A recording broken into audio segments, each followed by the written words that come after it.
Good afternoon, everyone. My name is Angela Ojla. I'm a professor in the School of Liberal Arts and Sciences. On behalf of the President's Lecture Series Committee, I would like to welcome everyone who has come today to hear our second guest speaker of the semester, Mark Henick, who will deliver a lecture entitled Getting to Know Thyself, Being an Everyday Advocate for Mental Health. Before we introduce Mr. Henick, I'd like to thank all of those people whose work has made the lecture series possible. The committee members besides myself, Jeff Bull, Melanie Chaparian, Chandra Hodgson, and Ian Gary, Humber's media services technicians, the president's executive assistant, Deborah Green, and executive receptionist, Ashley Lombardo. And of course, Humber's president, Chris Whitaker, without whose support the series would not be possible. I'd like to take a moment as well to highlight our lineup of speakers for the semester. On Thursday, February the 4th, we heard from Dr. Joe Schwartz. He's an author, radio show host, director of McGill University's Office for Science and Society, an organization dedicated to demystifying science and separating sense from nonsense. He appeared at the North Campus in the 7th semester. And to finish off our series on Tuesday, March 22nd at noon, we will hear from Dr. Lisa Kramer. She's a University of Toronto professor who's an expert in behavioral finance and neuroeconomics. So she's going to help us to understand the extent to which behavioral biases affect our financial decision making in a talk entitled Mind Over Money. That one will take place at the North Campus in the 7th semester room. So information about the talks we feature each semester can be found on our President's Lecture Series website homepage, where you can also find an archive of our past lectures that are available for viewing. We advertise our upcoming talks in the Humber Communique, Humber TV, HSF bulletin boards, and the event pages of Facebook, Google+. And you can also follow us on Twitter using @HumberPLS. I'd also like to take the opportunity to welcome everyone who is watching via live stream at the North and Orangeville campuses, and to extend a special welcome to students from the School of Social and Community Services studying in the Addictions and Mental Health postgraduate program who are in attendance today, as well as students from Audrine Kerr Brown's Introduction to Psychology course in the School of Liberal Arts and Sciences. Please allow me to remind everyone to silence all of your cell phones and devices. And as you listen to the lecture, don't forget to jot down questions. We will have a Q&A session following the talk. And if you have a question for Mr. Henick, we'll just ask you to speak into the microphone that's set up in the aisle right over there, so that people listening on the live stream will be able to hear you. If you need the microphone brought over to you, just raise your hand and we will do that. We will have a little reception with refreshments following the talk, so I would encourage you to stick around afterwards a little bit if you can. I would like to now turn over the floor to Abira Afreen, a student in our Addictions and Mental Health postgraduate program, who will introduce our speaker. Abira.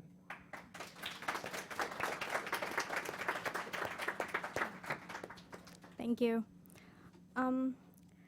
Informed by his direct experience with the mental health care system as an adolescent, Mr. Henick dedicated his life from an early age to opening minds and creating change. His passionate advocacy was first expressed in a letter he wrote to a local newspaper while still in high school. It was critical of the stigma which prevented people like himself from speaking openly about mental illness. While studying in New Brunswick, he organized awareness-raising events and presented lectures on his experience with the mental health care system. Mr. Henick served as the youngest president of a provincial division of the Canadian Mental Health Association.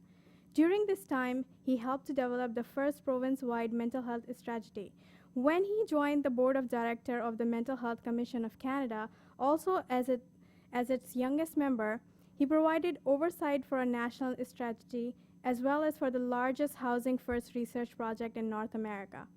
Mr. Henick has worked as a frontline clinician for the Canadian Mental Health Association in Toronto and serves as a program manager at the Ontario Division, building capacity to address mental health issues in workplace across Canada. We are very pleased to have him participate in our series today. Join me in welcoming Mark Henick. Thank you. Thank you for that very kind introduction as I stood awkwardly next to you, reading over your shoulder. That was good. Did that make you comfortable? That was good? Yeah, good. I'm going to pick on some people today. I think it's fun to pick on people. No, only for a good cause, though, right? So it's lunchtime, or just after lunchtime. My shoes are a mess. I ran here. I was almost late, by the way. So you can see the behind-the-scenes stuff. So I think we should loosen up a little bit, because we're going to talk about some heavy stuff today, I think. I'm hoping that we can make it as informative as possible and as helpful and hopeful as possible. But before we get there, I need us to loosen up. I need to get the room ready for this. I think we should do a wave. You want to do a wave? Yeah, you want to do a wave? Okay. You know what a wave is, right? We're going to do it. Yeah. I think we should do a wave and give it a little like woo kind of thing, like a woo. These people over here are not impressed. They're not. They don't. So I think we should start over here. We should start on this side, I think. So we're going to do a wave, and we're going to start over here, and we're going to go all the way over to the other end of the room. We're going to go woo with it. Okay? Sound good? Yeah. Questions. Oh, we're going to do questions now, too. Okay. We'll hold our questions until the end. So ready on the count of three, we're going to do a big woo. All right? 1, 2, 3. Woo! That was a little weak tea. I ran out of energy halfway over across the room. Let's see if we can start it off a little more strongly. I think we should stand up this time and do it. You want to do it that way? Yeah. Oh, everybody groans. All right. So we're going to stand up, hands in the air, go woo. This has nothing to do with my talk. I just think it's fun. Ready? 1, 2, 3. Woo! That was better. Good job. Good. All right. Now let's get started. Well, thank you for indulging me. As you heard in my introduction, my name is Mark Henick. I'm a mental health advocate. I get to travel all over the country talking to audiences like this one about mental health, about mental illness, and most importantly, about hope and recovery. That's really the point of what I do, is to let people know that recovery from mental health problems like the ones that I will talk to you about, my own experience, and that's the only thing I can really be an expert in, but that recovery isn't just possible from these issues. It's actually expected. It's actually likely when people have the supports that they need. So that's what I'm hoping to give you a little snapshot of here today. It sounds like we have in the audience some people who are studying this, maybe some people teaching in this area, but I'm willing to bet everybody here, I mean, you're here for a reason, unless you're getting extra credit for it or something, but anyway, you're probably here for some personal reason, that you have some connection in your life, in your family, maybe a friend, a colleague, a coworker who's dealt with some kind of mental health problem or illness in the past. And now, if when I say that you're thinking, no, I don't, well, then you probably want to spend more time getting to know your friends and family members, because based on the statistics that we know, that one that you've probably heard before, 1 in 5 people will deal with a mental health problem or illness at some point this year. Now, we used to say that was at some point in their lifetime that they would deal with some kind of challenge like this, but we actually did find out in a study in 2011 that it's a full 20% in any given year. So for some people, that happens to be problems that come up from time to time and episodic in nature. You know, somebody's experiencing depression and then they work through it. They may not have even known that they were dealing with depression. For other people, it actually stretches over many, many years. For some people, they don't receive the help that they need, and that in fact actually compounds the symptoms, and it goes on and on for a very long time. But generally speaking, we know that almost everybody will know somebody or themselves deal with these kinds of issues. In fact, by the age 40, we know that a full 50% of people will themselves experience a mental health problem or illness by that time. Most of these things happen to come up around late high school, early college years. In fact, 70% of people, almost everybody, says that that's really when they first started noticing that something was up, or that something happened in their life maybe that they weren't able to deal with, and that later on it actually compounded into a mental health problem. So that's why I like talking to audiences like this in particular, because this is basically ground zero for what we're talking about. The types of risk factors for mental health problems, for mental illnesses, for suicide, which I'm going to talk to you a little bit about today. Right now is when we start to notice some of the risk factors and some of the signs and symptoms, some of the things that down the road might lead to these issues. So on that point, I am going to talk about suicide today. I want you to know that if nowhere else, no other time on this campus, though I would find this hard to believe, if no other place, no other time is a safe space, if you don't feel safe, I want you to know that this time that we're together with me here in front of the room, this is a safe space. That when I'm talking about these issues, it might bring up some stuff for you. even if you don't think it will, and this happens all the time. People are like, I have no connection with this, none of this applies to me. They're usually the ones who actually tend to be bothered the most by it.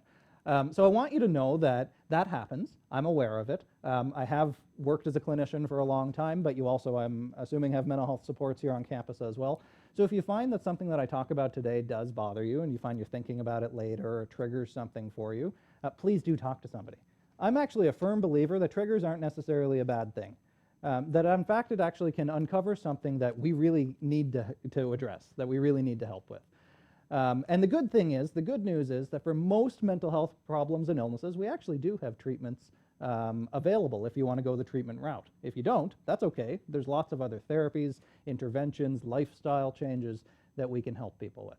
So just that little kind of asterisk right up front that if you are feeling triggered, or if that's not the language you use, if you are feeling uncomfortable or bothered by something, then that's okay, and there is help out there. Also, if you feel like you need to step out for any reason, I'm not going to take it personally. Maybe you just have to go to the bathroom, fine. But maybe something's bothering you and it's just not the right time in your life right now. That's totally okay too. I would encourage you though, if you do have to step out, come back in. Because while at points in my stories, it might be hard to see it, my story has a happy ending. And the happy ending is that my story isn't over yet. So I want you to remember that even in my darkest times when I wouldn't have believed that myself, that I made it through, and that you will too. If you're dealing with these types of things, you will too. So let's start all the way a few years ago, as my psychotherapist loves to do, in childhood. So I grew up in Cape Breton, Nova Scotia. Are there any Maritimers here? Woo! One Maritimer, two Maritimers.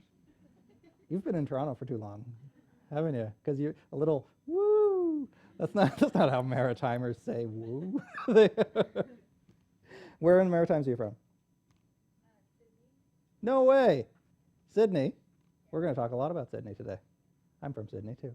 Sydney is in Cape Breton, Nova Scotia. Sydney is not Halifax for those of you who only know one city in Nova Scotia. It's the not Halifax. But I'm from Sydney, Nova Scotia, actually, the little island of Cape Breton, which you may have heard of recently. You may have actually seen on CNN or Fox News yesterday, Super Tuesday in the United States, when a radio DJ offered Americans the opportunity to move to Cape Breton Island should Donald Trump win the presidency. It's a really nice place. Fox News wasn't sure if Cape Breton Island was actually inhabited or not. It is, sparsely, but it is. So there we have it. But that, gives a little picture of the island, actually. It's a beautiful little place, small town, generally working class people, and that's the environment that I grew up in. Now, I don't know how many of you grew up in small towns, but one of the pastimes where I grew up was that people would listen to the police scanner to see if there's any action happening late at night. So that way they could have something to talk to over their double-double at Tim's the next morning. So that's, I think, reflective of the type of culture. I grew up in a family where my mother had 17 brothers and sisters. My father had 15. Yeah, Irish Catholic. Be fruitful and multiply indeed. They did. So that meant that, one, anybody we were dating in high school, we'd have to double check and make sure we weren't related to them. Because most of the time you were safe, but you just never knew. Yeah, I know, weird. And sometimes you do know and forget it. Anyway. But anyway, but the other side of that was that it led to a really tight-knit, close community. People in Cape Breton, people in any small town, this is probably true for those of you who know this, they've got each other's back, generally speaking. Now, the downside of, though, living in a small town, growing up in a small town, is that everybody always knows your stuff, too. Everybody knows everything you're going to, practically every grade you've gotten, every struggle you have, who struggles with alcoholism, who attempts suicide, whose wife or husband left them. Everybody pretty much knows everything.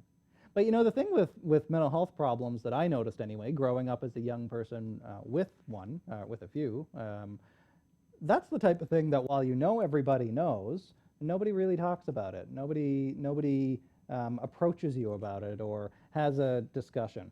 So you learn eventually, often the hard way, how to advocate for yourself and how to actually ask others for help, since they're not asking you if you need help very often. Not everybody gets the chance to learn that really important lesson, but I think it's the type of thing, through my own experience, that you learn by being there, that you learn through struggle. And that sometimes, if you get through it, when you get through it, you can actually teach that lesson to others too. Now, I don't know if on this campus you have a peer support program or something where people have the opportunity to share their stories of struggle, whatever the struggle is. I mean, whether it's mental health problems or sexual abuse, domestic violence, trauma of other kinds, whatever it is, having opportunities for people who have been there to share their stories with each other in a safe setting can be one of the most healing parts of doing this kind of work and of being in these kinds of environments. So if you don't have a small community, if you don't live in a small community, you can make a small community. That's been my experience in the mental health community. This has really become my family in a lot of ways as I've traveled all over. I can always count on people who have been there too and people who have had similar experiences to me. So growing up in that small town, I started to notice that I was first experiencing symptoms of a mental health problem, of depression and of anxiety, probably actually as early as elementary school. Now, I didn't call it that at the time. I didn't know what depression was or what anxiety was. But looking back, I can definitely notice some of the signs and symptoms. It wasn't until later, until middle school, when I was actually diagnosed with those things. That happened in a pretty obvious way. I mean, we always want to get to people way before they struggle. But for me, it actually happened right in the thick of it. I was already in crisis by the time they figured out, oh, he's probably going to be in crisis based on some of the risk factors and things that he's talking about. They found that out one day when I was I came to my my middle school rather, my junior high school, and I had missed the bus that morning. It was another fight at my house between I grew up in a blended family. And for those of you who have also done that, there's often some difficulties that come with meshing two very different family cultures together. And especially when one of the parties has a chronic history of being abusive. So had missed the bus that morning due to yet another conflict and got to school late. I remember walking through the door and I already had a lot of stuff buzzing through my mind. I already had a lot of questions I had been thinking about. Some pretty scary things for a while, actually, and I had never received any help before, actually. I didn't even know how to ask for help. I didn't have that kind of language. It's not something my parents knew how to do. It wasn't their generation to ask people how they're feeling, if they're dealing with things, if they're thinking about killing themselves, if they think they might have depression, or that they should talk to a therapist or the doctor about it. It's just not the type of thing that we did. And in many family cultures, in many places, it's still not the way that we talk about these kinds of things, although that is starting to change. So I went into school basically completely unprepared to get hit by a bulldozer that would be a mental health crisis. A mental health crisis, in a lot of ways, I kind of liken it to a seizure in some ways. It's almost like a psychological seizure that you go through it and it completely takes over, and in very much has a neurological basis in many respects, although there's a lot more to it than that. And then by the end, you feel exhausted. You're offline after you go through a mental health crisis very often. So that's what I was launching into headlong. I didn't realize that I was escalating for a long time. So I got to the elementary school, and I remember sitting through my first period class, and it was social studies. I remember sitting there, watching the teacher, listening. I was there, but I wasn't there. It was in the workplace stuff that I do now. Helping employers understand more about mental health problems and illnesses.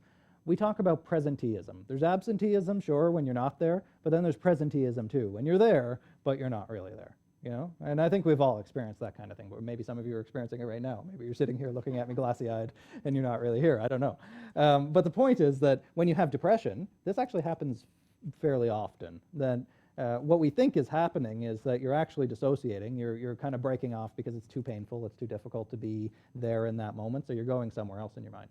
And actually, even if you've never struggled like that before, we do this in our minds all the time. Anytime you find yourself daydreaming or you're driving on the highway and all of a sudden you realize you just passed your exit 5 minutes ago, we're going somewhere else in our mind, not necessarily because it's too painful, but it's a little mental vacation. That's actually can be really therapeutic sometimes. The problem happens that when we get stuck in that place and when we have a lot of difficulty coming back, or when we're going there because we can't deal with the present in a constructive and positive way. So that's where I was. I was there, but I wasn't there. I remember, people could talk to me and I would answer, but I was kind of a zombie in a lot of ways, I still had my faculties. I still had my ability to consent. I still had capacity in that way. I wasn't incompetent, but I wasn't fully present either.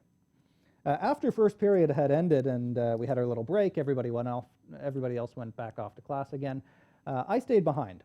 And I kind of wandered around a little bit. The hallways were empty, and I just liked to be in that silence. And till eventually I found my way to the food services classroom kitchen that was on the main floor. I had been there a number of times already. I really liked to cook. That's when I started to get an interest in cooking. So I had taken a few classes there, cooking classes there, home ec type classes at the time. And I really enjoyed it. So I knew the teacher, I knew the space. I found myself just kind of gravitated to that space. When I walked in, I knew that I needed to ask, I was kind of going on impulse in a lot of ways. It was a really impulsive time in my life. I didn't have any particular plan. But I walked in and I asked the teacher for a knife, and I knew that I needed to ask her for a straight edge knife. So I had this far planned out in my mind. I couldn't ask for a serrated edge knife. I needed a straight edge one. So she thought that was a little peculiar. Obviously, you have this 13-year-old kid, 12, 13-year-old kid walking in, asking for a knife. So again, having my full faculties, being otherwise just fine to make decisions and to think on my own and all that kind of stuff. It's not. Sometimes we have this image of people who are in a mental health crisis of being, some kind of raving lunatic that they can't control themselves, and that it's always so obvious. When in fact, actually, that's often not the case. It's really often not the case that people are so obvious in their crisis. So I walked in, and I could think very quickly at the time, and she asked me why on earth would I need a knife in school? And I said, well, we're having cake in class. It's somebody's birthday, and we need a knife to cut the cake. So she bought that, and she told me to go over and get one. And so I went over to the, all the knives were kept in an old kind of little bit rusty apple juice can. Cape Breton, Nova Scotia, right? Anyway, so I kind of looked through the apple juice can for just the right knife. There were probably 4 or 5 in there, 6 maybe. And I found one that was a fairly standard chef's knife, about 8 inches long, had a wooden handle. And I took it out, and that's the one that I brought with me. I went back out into the main lobby, and I immediately put my book bag down on a bench, and I tucked it in to the bag, zipped it up, and then just kind of wandered around the classroom, or wandered around the hallways, rather. So here I am walking around this school with this big knife in my bag. Nobody knew. I wasn't showing any kind of typical signs of crisis, but very much in crisis. I remember walking around aimlessly, just kind of thinking of other options. Well, I guess I could go out the window, or I guess I could just run away, or I guess all these kind of escape things. Because it wasn't about the knife. It wasn't about some plan like that. It was about just trying to get away from this thing that I was feeling inside me, this thing that I didn't have any language for. Nobody gave me any way to define it. I thought that I was just alone, the only person dealing with this kind of thing. So eventually, as I was in my wandering place, I found my way to the guidance counselor's office.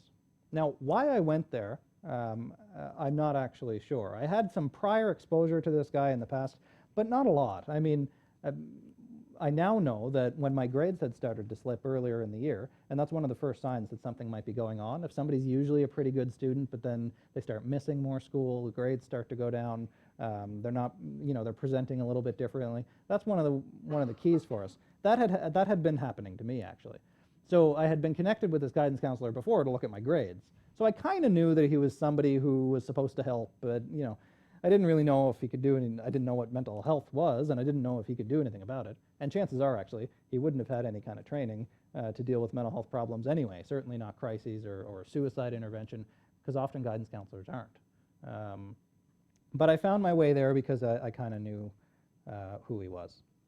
I walked in and I sat down. There was a very small, little tiny room. I sat down in a chair across from him. I told him that I was really upset, that I didn't think that I could carry this weight with me anymore. So we talked for a little bit about a couple of things, and then I told him that that I felt like I had to give up, that I couldn't go any further. So he asked me what I was going to do. Now, what I know now is that what he was doing was, in a basic kind of way, assessing for risk. So he was asking me if I had a plan, basically. That's one of the first things we do when we assess for people who might be suicidal. We ask them if they have a plan in place. We ask them about that, so that way we can determine, if it's an impulsive thing that's happening right now, or if they've kind of planned it through and have practiced in some ways, because that elevates the risk a lot. So I didn't answer, but I unzipped my school bag and I took out that knife, and right away I could feel the room change. He kind of pulled back. He wasn't prepared for this. He wasn't trained in dealing with crises before, but he was about to be trained now, I tell you. And that's actually, there's so many things from early on that I use even today too. When you're speaking in front of a room like this, or any room, it doesn't matter if it's students or professors, or just this morning I just came from speaking to a room full of psychiatrists, which, anyway, but, it's a different crowd. Psychiatrists are a different crowd. Anyway, are there any psychiatrists in the room? Good. Okay, good. Not that they're bad. They're not. I have a psychiatrist, and I love psychiatrists. Psychiatry is great. Anyway, I use this kind of knowledge in my work today too, that you can feel a room. You know how you can tell when a room changes, or when a group of people, or when a person somehow changes. So that's what I felt at that time too, that I could feel him pull back. I could feel that he was probably thinking, am I going to use the knife on him? Am I going to stab him? Am I going to kill him? Or what's going to happen? And really not a lot of context there to know which way it could go, to be honest. Very high risk situation.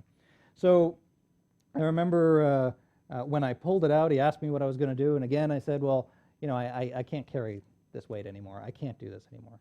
So I raised the knife to my throat. I was holding it at the base of the blade rather than by the handle. A lot of the things that happen when you're in a fuzzy place in your mind, they seem like a good idea at the time, but then it turns out later, not so much, because I was squeezing the base of the blade so hard, hanging onto the knife, that I could feel it cutting into the palm of my hand, and the blood started to drip down my wrist. I went silent at this point. I didn't really want to engage in any kind of more conversation. I didn't want him to try to tell me all the stuff that I didn't believe anymore, about getting treatment and about getting better, and it's not as bad as it seems, and all this kind of stuff. So I had kind of gone back into my place where I was zoomed in on this moment. I had decided that I wanted to do this in this impulse, in this moment, even though how I got here, there's a lot of holes in the plan, but I was here. So I closed my eyes, I took a big deep breath in, and just as I started to push the knife into my throat, I felt him grab my wrist, and he tackled me to the floor. The knife flew across the room, and I had given up. I mean, I wasn't going to fight him. Wouldn't have been any point anyway. So he got up off me, hit the intercom, and he called the principal, who sent the vice principal.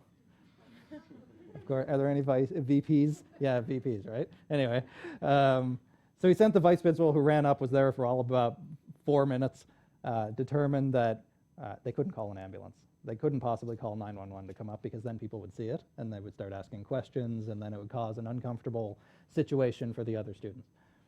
So they decided that the guidance counselor would load me into his car, I think it was like a 91 Toyota Corolla, maybe. It was an old white, rusted out car. And he drove me to the hospital himself. Now, I remember driving there and thinking the whole way, well, I could just open the door and bail if I really wanted to. But by then I was exhausted. The crisis was over, the acute situation was over, and I just wanted to go to sleep, really, to be honest. So they got me to the hospital, and because the crisis was already over, it meant that there was no real reason no urgency to the situation. So I waited in the hospital emergency room for 10 hours that first time, waiting to be seen, while other people and anybody who sat in an emergency room has probably felt this before too, wondering why everybody else got to go in before you. So I sat there, and then when I eventually did get in, of course the crisis was over, but they did determine that they needed to keep me. And I was admitted for the first time to a psychiatric unit of a hospital. It wouldn't be the last time, mind you, but that first time, if you know, in Sydney at the Cape Breton Regional Hospital, the illustrious regional, we call it, has, side note, one of the highest post-op infection rates in Canada. So, not that that means anything at all, but I'm just saying. Just wash your hands. That's not a big deal. Anyway, but as though it was that simple. Sorry. So I was admitted to the hospital. The psych unit they had there, they had 3. The one that I was admitted to had about 15 beds or so, all adults. There was no specialized care for children or youth, at least not in that area at that time. And this was pretty much the only psych unit around anyway. So when a bed finally did open up and they put me in there, I was there with 14 other adults. I mean, the room that I was sharing was an older lady who in the middle of the night, every night, I was there for about a week, would wake up and just scream, "We will overcome!" And then go back to sleep and wake me up, and I don't know what we're supposed to be overcoming, but I always thought that was a little strange. But although I think back now and I wonder, I wonder what maybe she was onto something, given what I do now. In the psych ward in that hospital is located in the basement, of course, as all good TV psych wards are, in the cinder block basement with no windows. The cafeteria was right next door, so that was convenient. The morgue was right across the hall. People who came to the cafeteria complained that the cafeteria was so close to the morgue. Nobody seemed to mind that the psych wards were there too. And actually, in fact, the people who came to the cafeteria would sometimes complain about being so close to the psych wards too, because it was uncomfortable for them.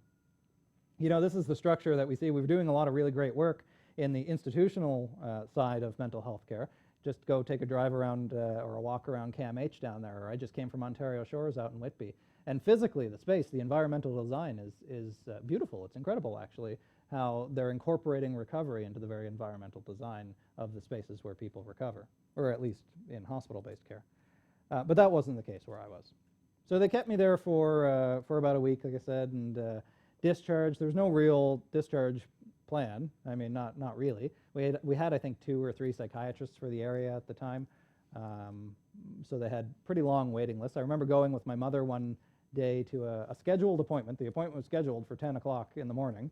We waited in the waiting room until 6:30 that evening to get in to see the psychiatrist. We asked the receptionist, "Is the appointment still happening? Should I leave, or was it canceled?" And she said, "Well, you can leave if you want to, but then it's going to be very difficult to get another appointment. You might have to wait another 6 months to get your appointment." When we finally got into the psychiatrist, my mother raised this point, who was pretty upset by this point, because she was a nurse for years and she worked in this space. And the psychiatrist's answer was, "I don't like to rush people. I don't want to be disrespectful to the people who are sitting in front of me." Which, that sounds like a good idea, I guess, except that you're being disrespectful to the 12 people waiting in the waiting room for 5 hours to see you. But that was, in some ways, while partly his process, how the system was built. That was the structure. We didn't have enough resources. Not everybody needs to see a psychiatrist, granted, even if they have mental health problems and illnesses. They're specialists in a very particular field. But you can't access any of the other professionals either, the psychologists, the social workers, the OTs, the psychotherapists. There's so many other people out there who can help people with mental health problems, but the system isn't designed yet in such a way to be able to make that work. So not really receiving the follow-up care that would have really prevented further crises in the future, they kept happening. We kept responding to the crises as they'd happen. I would do something or say something or something would happen. I'd get readmitted to hospital, I'd stay for a couple of days, and then get discharged again. It became a frequent flyer, actually, after a while. When you get to that point, you start to, first of all, self-stigmatize, but then you start to find out that healthcare providers can be pretty stigmatizing too, especially if they already know you by your first name. Now, what we know from the research is that healthcare providers, and how you define that, and we define it pretty broadly in this kind of research, they actually tend to be, and this is uncomfortable for some, but the most stigmatizing of everybody against people with mental health problems. Now, I get that. I've worked as a clinician. It's for your own safety in some ways, for your own efficiency, for your own self-care. It's easier to categorize people and to call them by their diagnosis and then to try to treat them according to all the steps that you learned in school.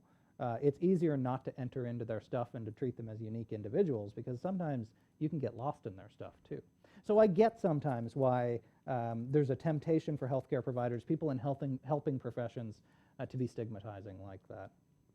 So that's part of the work that we're doing now, is to try to dislodge that stigma. But one of the important parts of that is, if you're going to overcome stigma in anybody, then they have to first realize that they're stigmatizing people, or that they might hold some beliefs or do some practices that may not necessarily be the best. So I kept going through this cycle for years, really, in a number of different areas, mostly in that same hospital. That was pretty much the only one. Transferred once for a longer-term stay in a larger hospital, actually in Halifax for a while, until eventually I found myself in high school. So we're talking a couple of years of dealing with this kind of stuff. When in high school, I had practiced so much. I had practiced my depression so much in some ways, my anxiety, had practiced my suicidal ideation so much, that I had finally learned how to develop plans. That while that first time was all about the impulse, this time I had already had a number of attempts. I figured out what would work, what wouldn't, and I had actually started to develop plans. But the worst part about it, that when you're dealing with it for so many years, is that you start to think, nobody can help me. If anybody could help me, somebody would have helped me by now. You start to think that you're somehow defective, that your brain is broken, that you can't be helped because you've been struggling for so long. So that's where I found myself when finally, all those years later, I was standing on the wrong side of a railing on a bridge in Sydney, Nova Scotia. Now that place was important for me, actually, and we know this about a lot of suicide hotspots, that it carried some significance for me. Sydney used to be a steel town. It used to have one of the biggest steel plants, steel industries really on the East Coast during the First and the Second World War. It was a really thriving, bustling place. The plant was the lifeblood of the whole place, sure, but it was diverse and it was exciting and it was interesting. But by the time I was growing up, the place was empty. The plant had long since shut down. It was abandoned. Most of the buildings were falling down or had been torn down. And that's very much how I felt in many ways. It was almost an analogy for how I felt inside. I couldn't describe it to anybody else. I didn't have anybody to relate to who got me in that way, but that place, looking out on the wrong side of the railing over that steel plant, I felt like this was the place that got me. So as I was standing there, I again found myself in that place where I was zoned out, partly in the feeling of control in some ways that comes with finally having a decision in your life, whether or not you're alive or dead. And when you're dealing with a mental health problem, when you're going through the system in that way, so much of your choice is taken away from you. You're told to do so much all the time, actually. So feeling in that moment like I actually had some agency was pretty important. Before I knew it, there was, though, a guy, a man, a stranger, who came up behind me. And in that very Cape Breton way, he came up behind me and he said, "You don't look like you're doing so good there." I didn't answer, but I couldn't see him, actually. Because of the way that I was on the railing, I went back there last March, actually, and I looked at this same place where I was standing. And I looked over the same railing. I brought my mother with me. And there was only about an inch and a half of concrete or so on the other side. So I remember feeling that concrete under my heels, under the arch of my foot as I was standing there. And I couldn't look back, like I say, because I was holding onto the railing behind me. It came up to about my shoulders, mid-back. And so I could only turn my head so far. I didn't want to fall accidentally. I didn't want it to be an accident because I had practiced enough that it couldn't be an accident. It had to be on purpose. So I could see the stranger behind me. He was wearing a light brown jacket. He came up to me and he didn't try to actually be a superhero. He didn't try to tell me any of those magic words that I didn't want to hear all those times anyway. He didn't want to tell me, "Tomorrow's another day." Which, of course, if you've been depressed for so many years and you're suicidal, that's part of the problem. Tomorrow's another day. But he didn't try to do any of that. He just talked to me like you would anybody on a side street in Cape Breton or anywhere else. He talked to me about me. He wanted to get to know me. He was interested in learning about me. Not long after that, I started to notice the sirens, of course. The red and blue lights to my right and to my left. As I looked, as much as I could see anyway, the police had barricaded both sides of the bridge that I was standing on. There were 2 police cars on one side, 3 on the other. They had sawhorse barricades there. There was a police car behind me, and I could see the back corner of an ambulance as well. Now remember, everybody in small towns, not everybody, but a pastime in small towns is to listen to that police scanner and see what kind of action is happening. So crowds had gathered. They had gathered at either side of the bridge. There was one small group of men on my right, 3, 4 of them maybe, and one of them shouted out for me as I was standing on the edge of that bridge. He shouted, "Jump, you coward." well, that was pretty much all the extra motivation I needed. I had this one stranger who was behind me who was trying to connect with me, who was interested in me. He was in that place, even if he didn't know what to do, even if he wasn't a doctor, he wasn't anything like that. He was just a guy who was talking to me. And then I had this other guy, though, who was exemplifying all the reasons that I wanted to die, that nobody really did care. Nobody wanted to get in. Everybody just wanted to, it seemed to me, stand on the sidelines. Nobody wanted to get involved in the mess of it. So when he said that, I let go of the railing. And because there was so little under my feet to keep me there, I immediately started to fall forward. And I remember just feeling the wind in the air, and it was late winter, and it was cold. I remember feeling it around me, and I remember giving up. I remember my whole body going limp and falling. And as I started to pitch forward, I remember feeling the stranger's arm wrap around my chest, and a hand grab the back of my shirt, and they pulled me backward over the railing. They loaded me into the ambulance, and I was off to the hospital again. I assumed the stranger, gave a police report and went on his way, but I actually never heard from him again. That was the last of it. Fast forward a few more years, when I realized on that bridge, and I realized that on that bridge that night, I think something actually did change in me. I had lots of suicide attempts in the past. I had been dealing with depression and anxiety all the time. It wasn't like after I tried to jump from a bridge, suddenly somebody gave me a magic pill and I met this amazing doctor who changed my life and everything got better. Recovery ain't like that, sorry. Recovery is not a straight line upward. Recovery is a bumpy, confusing road. Sometimes you take some steps back, but every little bit counts. Every little bit moves you a little bit further forward. And eventually, by the time you actually look back at how far you've come, you realize, holy crap, I'm recovered. It's a pretty amazing feeling once you get there, actually. So all these years later, I had looked back over my life and realized that I had been speaking about these kinds of things. I had been telling these stories for over a decade now. I've been talking about that stranger in the light brown jacket for years now. I had really used this moment, that entire few years of my life in my adolescence, all that struggle, to do something good. I realized that I wanted to be that stranger in the light brown jacket behind me because I didn't want to be that stranger on the sidelines. I wanted to be in the thick of it, in the mess of it, really helping people in that kind of way. So I decided that, I should say, as you heard in my introduction, when I first started getting into this kind of work, I wanted to talk to my high school about my mental health problems, because everybody knew anyway. Everybody knew that I had all of these attempts. Everybody whispered and talked about it, but they didn't talk to me about it. But a lot of people did come up to me with their own issues, their own stuff, their own experiences. They'd tell me, my father died by suicide, or I've been dealing with this kind of thing, or I've been struggling at home, or whatever the case might be. They would never say it openly, but because they knew I had been there, they felt safer to tell me. So I knew this, and I went to my school and I said, look, a lot of people are dealing with these kinds of things. I think we should talk more about suicide at school, and I'd like to be able to share my experiences. And the room changed. The principal, my high school principal, said, no, we can't do that. We can't talk about suicide in school, because if you talk about suicide, it gives people the idea to go out and do it. As though when I was thinking about killing myself, I had somebody who told me, hey, have you thought about killing yourself? And I thought, no, but that's a great idea. Good, I'll go do that. That's not really how it works. And actually, we know from the research that that's not how it works. That when you talk about suicide, when you ask people about suicide, it doesn't give them the idea to do it. Now, it might pull off a Band-Aid, and you better be ready to stop the bleeding if it does. But it doesn't give them the idea as though they had never thought of it before. And in fact, we know when you ask people directly about suicide, are you thinking about suicide? Are you considering killing yourself? That's one of the most powerful protective factors for preventing suicide. Because then you can actually find out if they are. A lot of people don't want to ask that question because they're afraid, if I ask them if they're thinking about killing themselves, what if they say yes? Then what the hell do I do? You don't have to know what to do. All you need to know is that it's a crisis, and you can get that person help. I would rather have somebody, a lot of people don't like being asked that question, by the way. If any of you ever end up being clinicians, or if you are clinicians, you probably know this.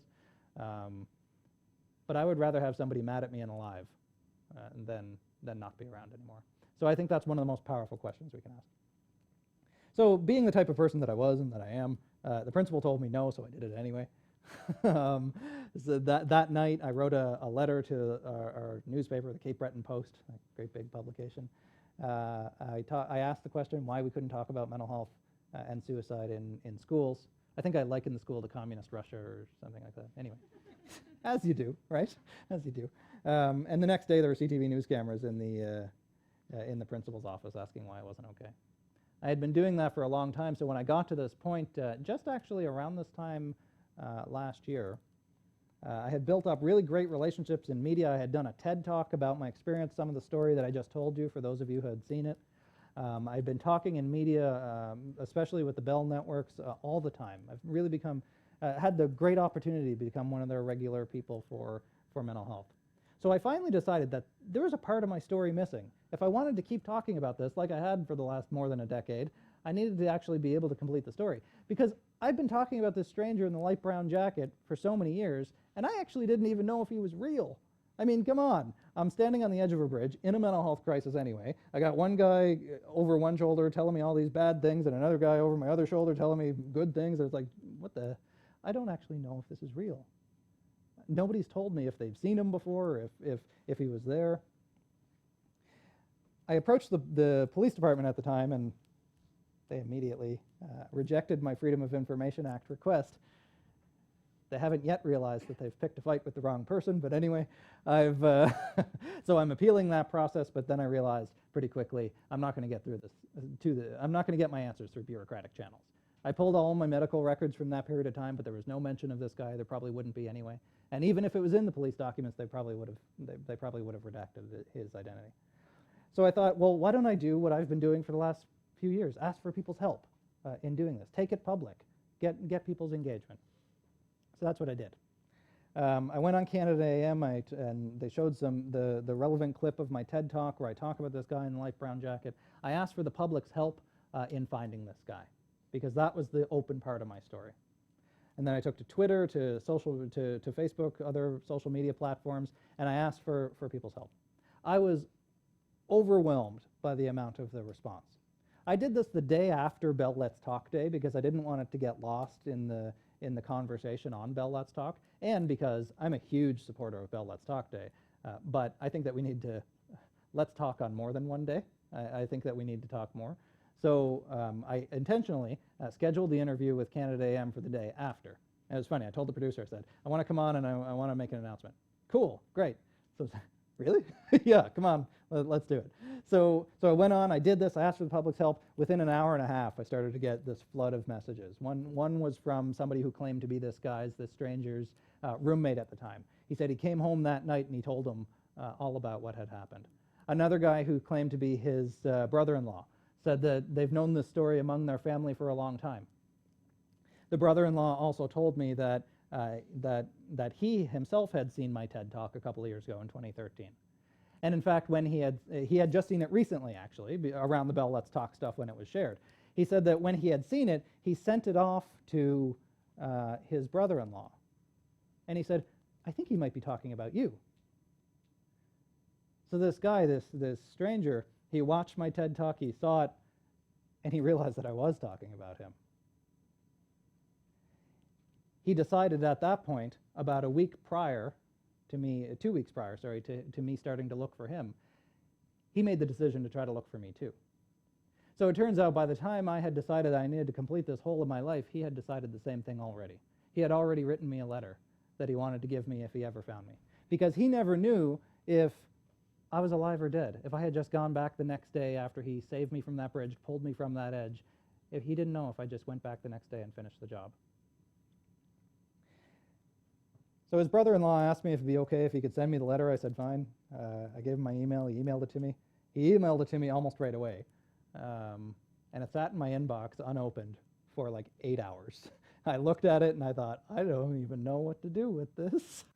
All of a sudden, everything that was I'd been talking about that had become this big, grand story in my life, all of a sudden, here it was almost real again. Something that I had just started a few hours prior to find this person. So when I finally did decide to open it, it was like midnight, I think, or 1 o'clock in the morning.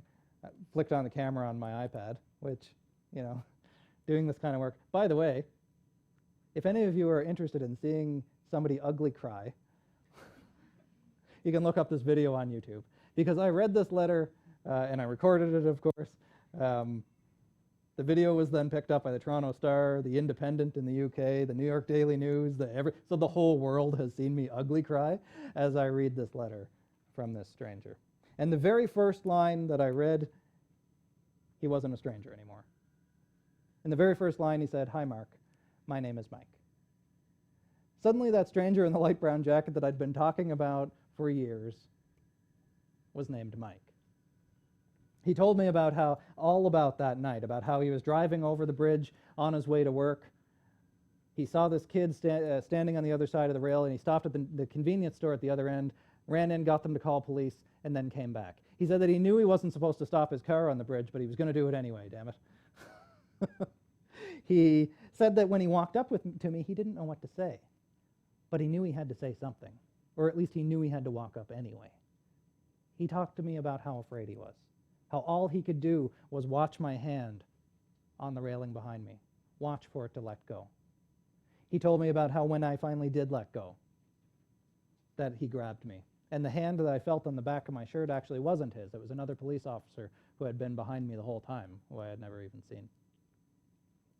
He told me when I was loaded into the ambulance and taken away, he had no idea what happened to me.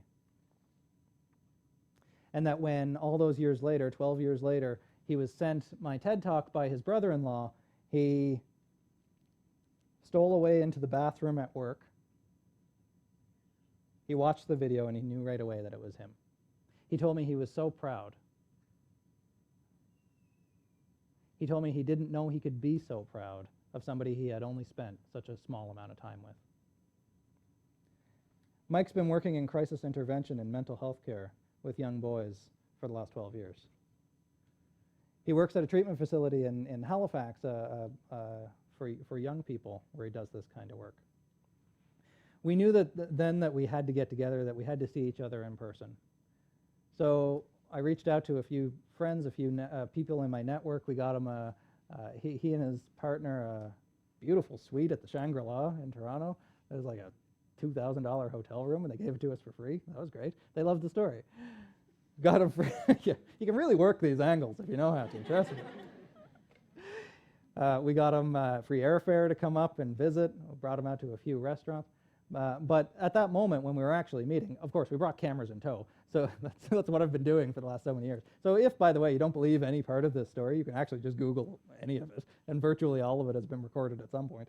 So we brought along cameras to actually meet in person. This would be the first time we've met, seen each other face to face. We went down and did it in front of City Hall, just in the city here. And as soon as he saw me, he didn't say a word. He walked up to me, and the first thing he did was just to wrap his arms around me and give me a big hug. And that's the first time his arms were around me since that last time when he pulled me off that bridge. I told him that I had no idea how I could possibly thank him. How do you thank somebody for giving you your entire life? Not just for saving your life. I mean, that would be enough. He did. He physically pulled me off that bridge and saved my life. But then my decision that I wanted to be like him instead of that other guy, that's what gives me my passion. That's what I live to do now. That's what I do for work, but that's what I do for fun too, to try to do something good, something meaningful in the mental health space for other people. So how can I possibly thank him for that? The best way that I could think to do is to introduce him to my wife and to my 2-year-old little boy. This little person who wouldn't exist had he not been there and decided to pull over for those couple of minutes that night. When my son was born, I was first struck with terror that I thought, oh my God, I hope he doesn't turn out like me. But then I realized maybe that actually wouldn't be so bad. For the first time in my life, I thought to myself, maybe it wouldn't be so bad if somebody was like me. Because I made it through. I made it through this struggle. And actually, I started to realize not long after this that all these years I had thought that guy on the sidelines was the one who had practically pushed me over the edge. By his indifference, by his cruelty, I had always thought of him with resentment that he had pushed me over the edge. But then I realized it was actually Mike. Mike was the one who pushed me. He didn't push me over the edge. He pushed me back into life. I didn't want to live anymore, but damn it, he was pushing me back so I would. And he's been pushing me ever since. He's been pushing me to do this kind of work ever since. I want to tell you a little, paraphrase a short little story from that I've heard another speaker tell before that I think wraps this up nicely. So a man and a woman were walking along the edge of a cliff. It was a little bit windy, but the sky was clear. They heard a voice come to them from the sky, a booming voice that said, "Come to the edge." So the man replied and he said, "We can't do that, it's too high." So the wind picked up a little bit, the sky started to cloud over, the voice boomed louder at them, and it said, "Come to the edge." Well, the woman, she started to get a little more afraid. She started to say, "Well, we can't do that, we're afraid. What if we fall?" So the voice commanded them once more, and he said, "Come to the edge." So they came, and he pushed them, and they flew. Ladies and gentlemen, I think that's what we can all do here today. You don't have to be a doctor. You don't have to be a counselor. You don't have to be some kind of specialist. You can just be a stranger with or without a light brown jacket who reaches out and saves somebody by connecting with them. That's all you have to do. This doesn't have to be rocket science. And you'll never know. I hope someday you do, but you'll never know how you impact other people's lives just by those couple of seconds with a stranger. Thank you all so much. It's been a pleasure to speak with you today.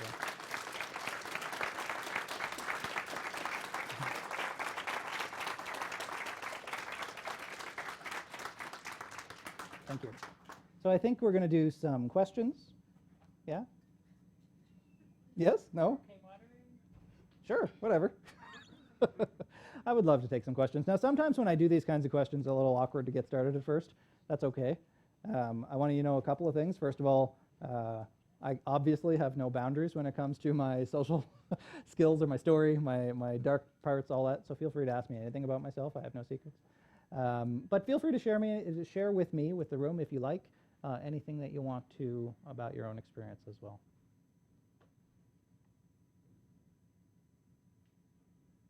What I find is that it takes a minute to get going, but once we do.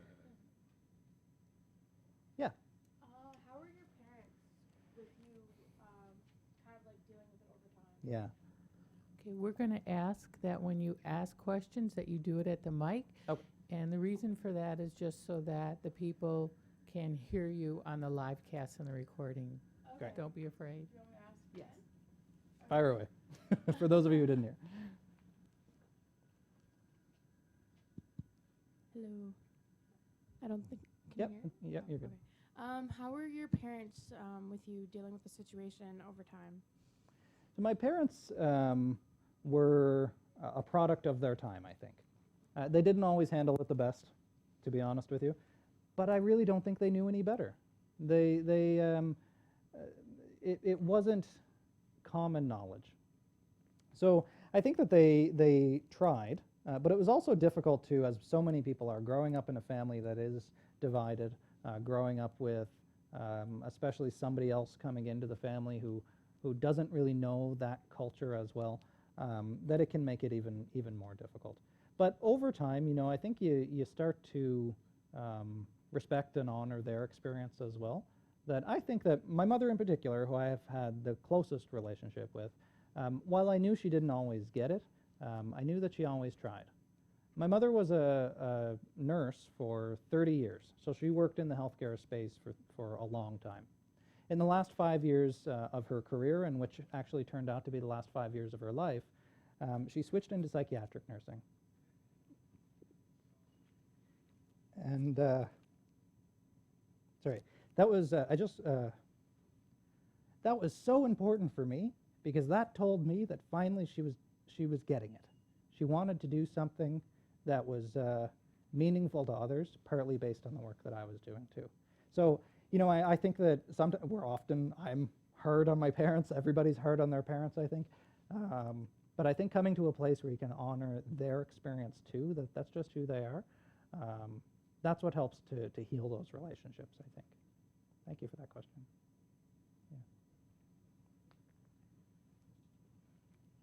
more going here. let's get let's get one. Hopefully, one that won't make me cry. How about that? Is yours going to make me cry? Yeah. Okay. Thanks so much for sharing your story. That was sort of incredibly moving. Can you talk a little bit about, you talked about sort of the treatment and how, 2 steps forward, 1 step back. Can you talk a little bit about what worked? Yeah, sure. So a lot of things actually work for me. Now, you get better at it as you go. And this is why I think it's such a tragedy that people have to deal with something like depression, in my case, or anxiety for so long, because that's just when you start to get good at it, really, when you're dealing with it for a long time and you become self-reflective. So that's what really started to help me the most, when I was able to think on a more meta level about my own experience and to reflect on it, to think of it in a more mindful way. So mindfulness-based therapy and stress reduction practice has been incredibly helpful for me.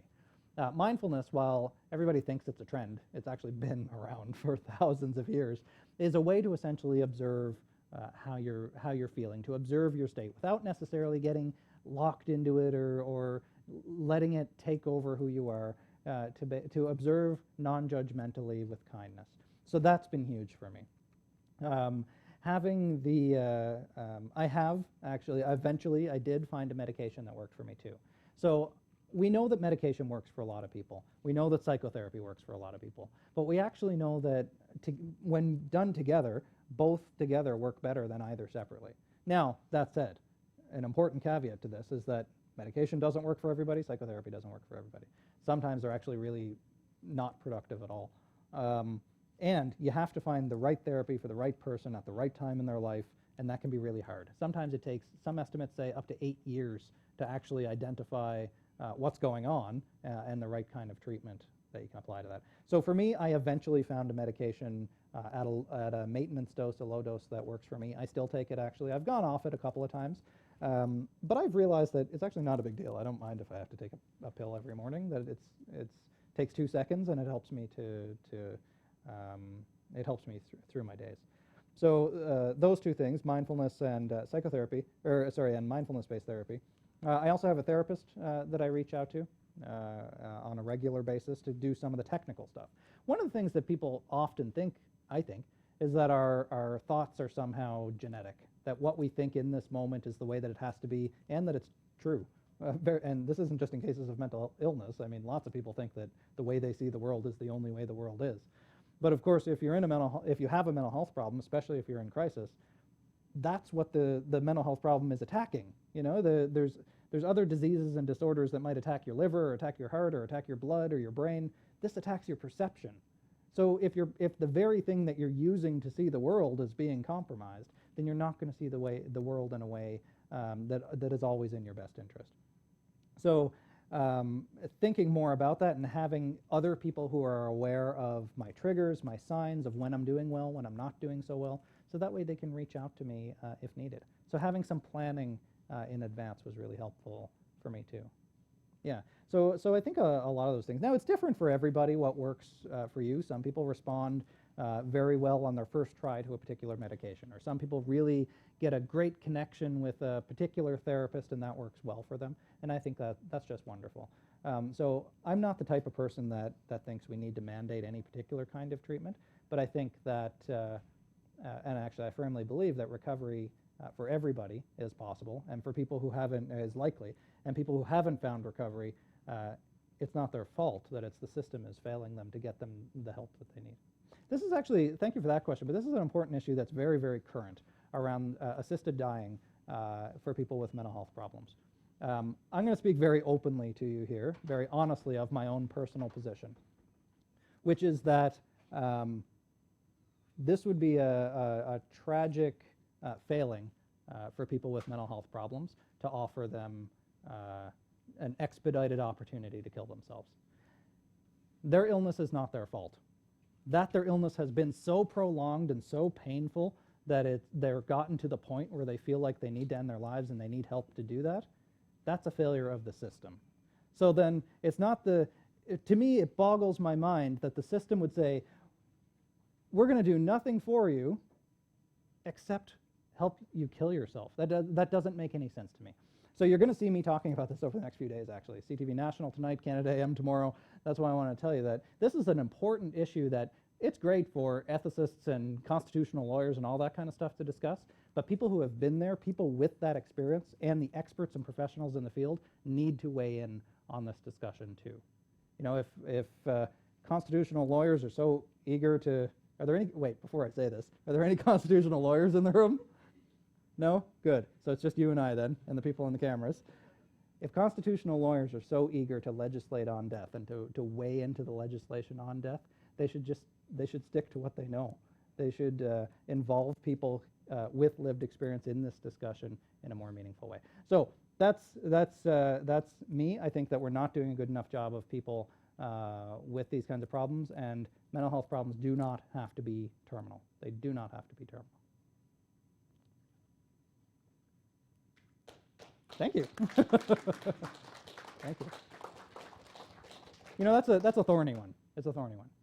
Yeah. I don't know if the mic's working. And so what's it going to take to get people to support? You know, Yeah. CAMH had a huge campaign several years ago. Let's talk about mental health. The resources are here. And people were calling CAMH and Yeah. couldn't get through to anybody. Yep. Or would leave a message and they weren't being responded to.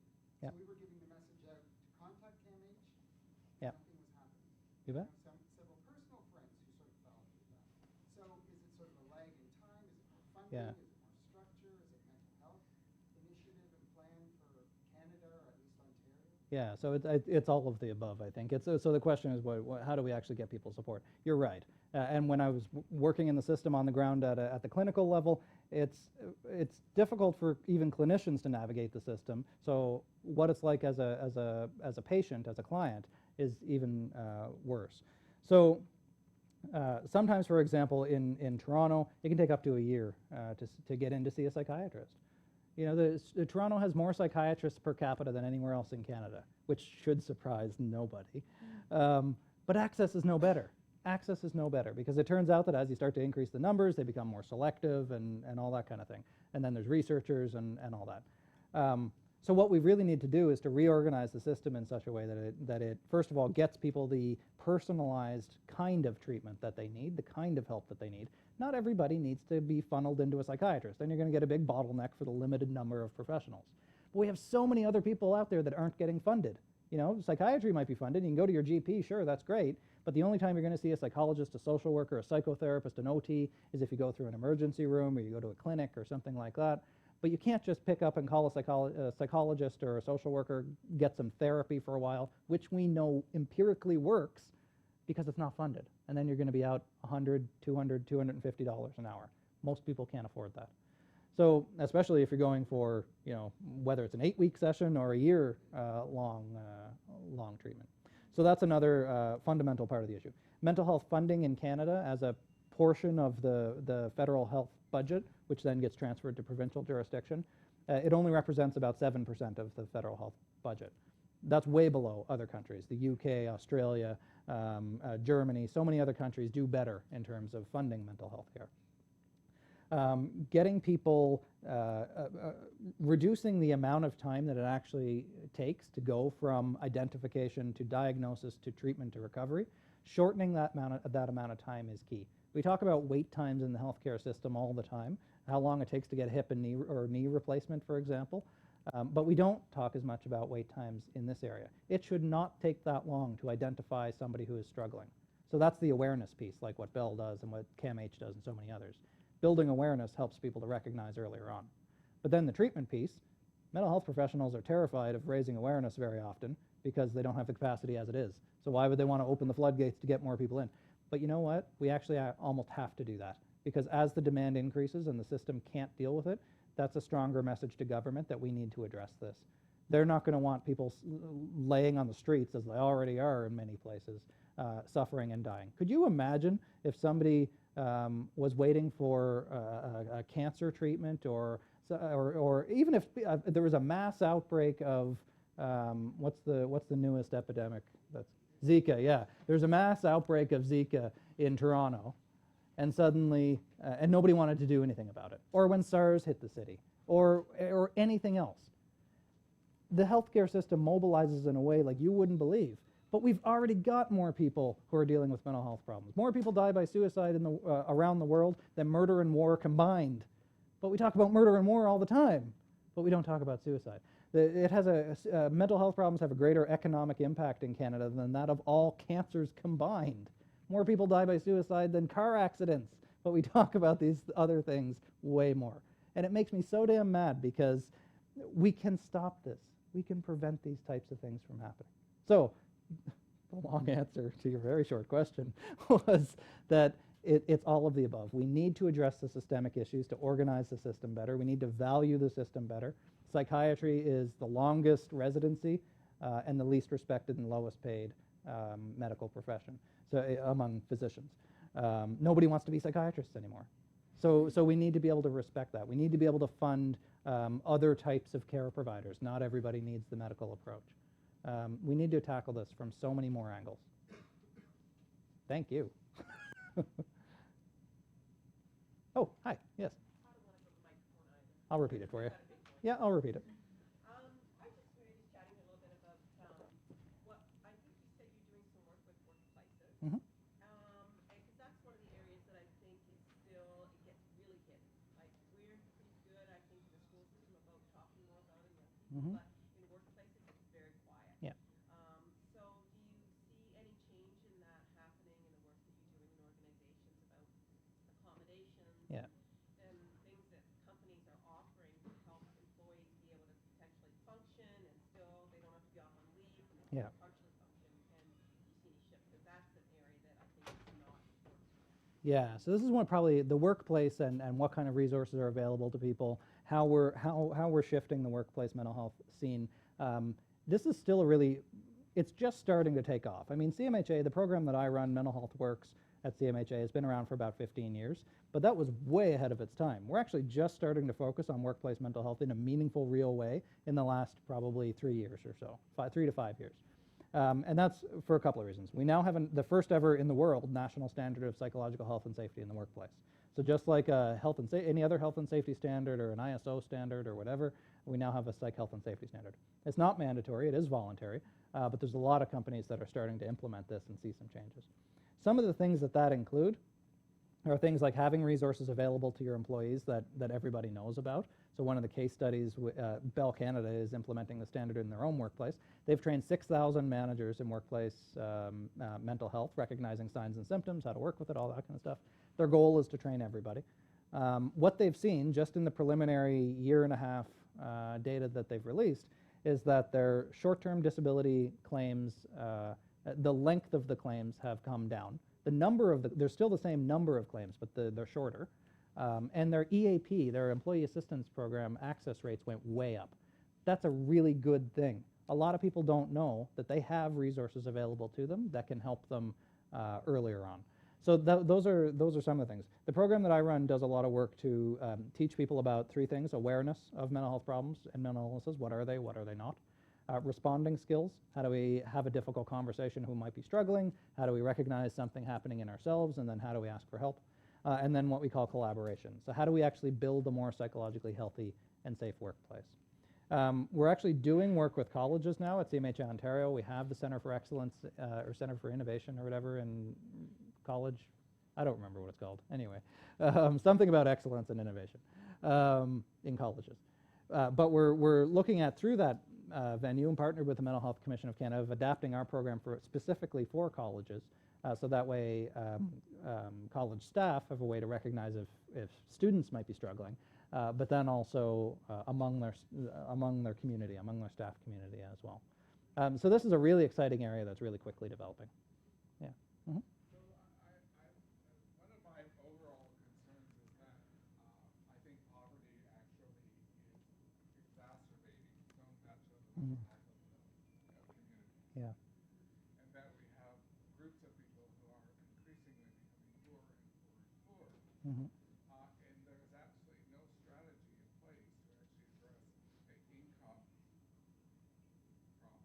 Yeah. And I'm wondering, in terms of the work you've been doing, has there been any kinds of discussion within any plan about, I know that housing first is one way of doing Yep. that, and I think it's a good thing, but has there been any other discussions?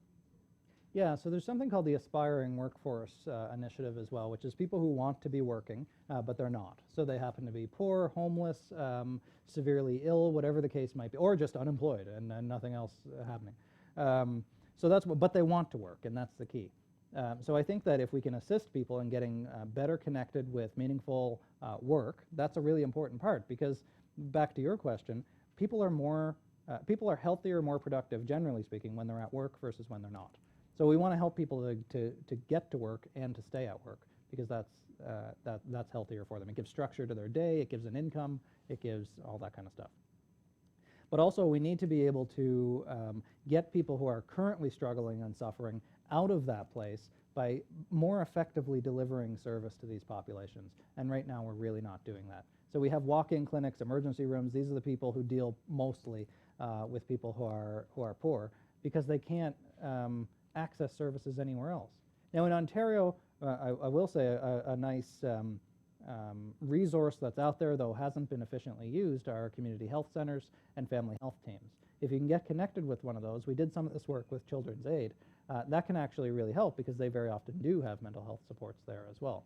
So we have to find innovative ways to deliver services to the high-risk populations that you're talking about, and respecting their unique needs too. You know, when working as a clinician, one of the things I should say that always comes up that frustrates clinicians the most is when people don't show up for appointments, that they just don't come in, and that must mean they don't care. That must mean they don't want to recover. They don't take this seriously enough. Well, actually, maybe they couldn't afford TTC fare, or maybe they had to, their kid couldn't go to school because they're sick, so they had to stay home with them, or whatever. So we need to consider all the other factors related to whether it's poverty, housing, income, security, precarious employment, whatever, that make people's lives more complicated. We have to design a system that's more flexible to meet those needs. Because you're right, these kinds of issues, you can have the best doctor, the best treatment team in the world addressing your diagnosis, whatever that diagnosis is, but if everything else is crap, it's going to make it a whole lot worse and a whole lot harder to recover. Thank you for that. Any more? Yep. What would you suggest is a good way of,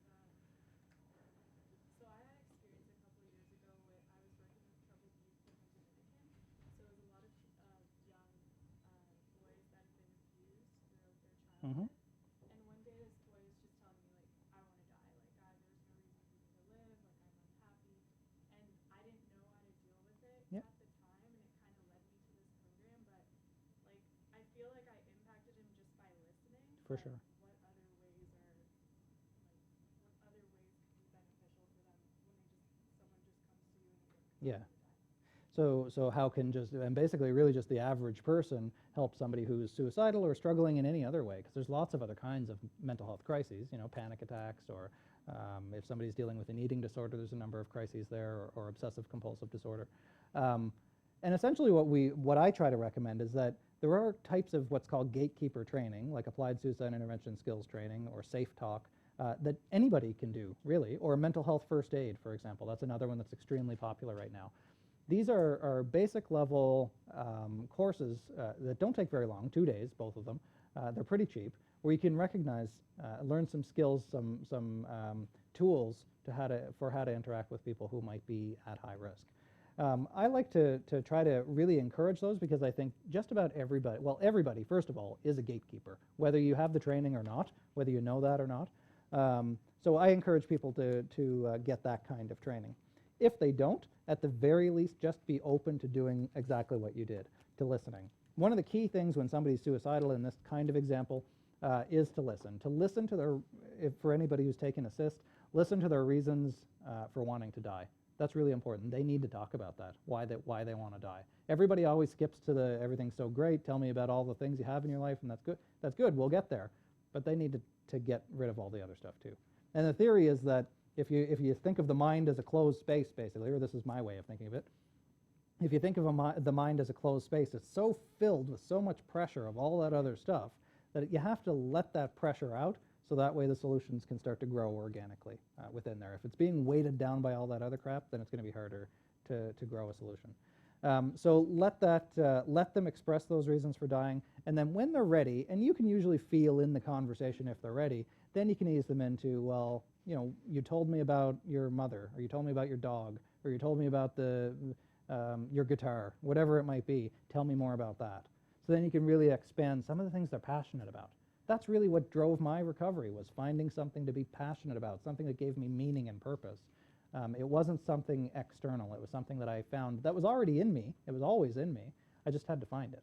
So you can help people finding that by listening, encouraging, and letting them explore what they're passionate about. Yeah, thank you. Mm-hmm. You mentioned earlier that you had concerns when you first had your son. Mm-hmm. I'm wondering if you still have any concerns and if there's any advice you could give to anybody that may have a mental health issue that has children. Yeah, for sure. So yeah, I mean, it's hard not to have concerns when you have a 3-year-old now, but I do all the time. I think that's part of being a parent. Now, one of the things that you have to learn how to do pretty quickly is to distinguish between, is this symptomatic worry, is this my anxiety, or is it parental worry, which I think everybody experiences. And that can actually be really hard, because when you have such a weird relationship with fear, it can be difficult to disentangle which is good fear and which is bad fear, which is problematic fear. So that's the first thing. In terms of whether or not I fear that he will deal with some of the things that I did, I think it's a bit complicated to try to explain my thinking on this, but in some ways I actually hope that he does. I actually hope that he does struggle in some ways, because his upbringing now is already very different than mine was, even in just the last 3 years. So if he does struggle, that's a great opportunity for me to get in there and do some real parenting. Oh, to get in the meat of parenting like that when my kid is dealing with, afraid of something, anxious, scared, depressed, whatever it is. I want him to feel safe that he can tell me, so we can deal with that, so we can work through that too. So I hope that he gets that opportunity. I'm so thankful now. I wouldn't change anything about my past, to be honest, even though parts of it were hard, because it gave me so many opportunities to learn new skills that I use every day now that really have defined my life. In terms of, there is, for some illnesses, a bit of a genetic risk factor. Just about the top of every assessment form that a clinician uses asks you about family history. That's for 2 reasons. Well, it's for a couple of reasons, but the 2 primary ones, there might be a genetic risk factor there. For some illnesses like schizophrenia, bipolar disorder, a few others, that genetic risk is more pronounced. But really it's also, if you have a parent who has a mental health problem, that might be a risk factor for their kid. Or if you have other close family members who are involved in the parenting circle, in the family circle, that might influence the kid as well. So that's none of this has to be deterministic though. If you have a gene for schizophrenia, that doesn't mean that gene is going to get turned on. And that's really where we're moving. We're not anymore in the place around the whole chemical imbalance theory around mental illnesses. That actually, there's not a lot of science to really support that. But we are thinking now about epigenetics and this idea that if somebody has a predisposition, are there risk factors in their environment that actually trigger that gene to turn on, that trigger that experience to turn on? So that's the kind of thing that I look for now. Sure, I still have a lot of fears for being a parent for my son and for everything that he'll go through. I wish I could put him in a little bubble and protect him from every struggle in life. That's not realistic. So the best thing that I can do is not to be in the ring for him, but to be in his corner when he needs me. Thank you for that. Are we out of time? Yeah, I think it's now time for us to break for the reception. And I would invite everyone here to stick around if your schedule allows, and you might be able to ask Mr. Henick another question or 2 in person. But before we break, I'd like you to join me in thanking Mark for a compelling and certainly very encouraging talk. So thank you, Mark. Thank you. Oh, thank you. Thank you. Thank you.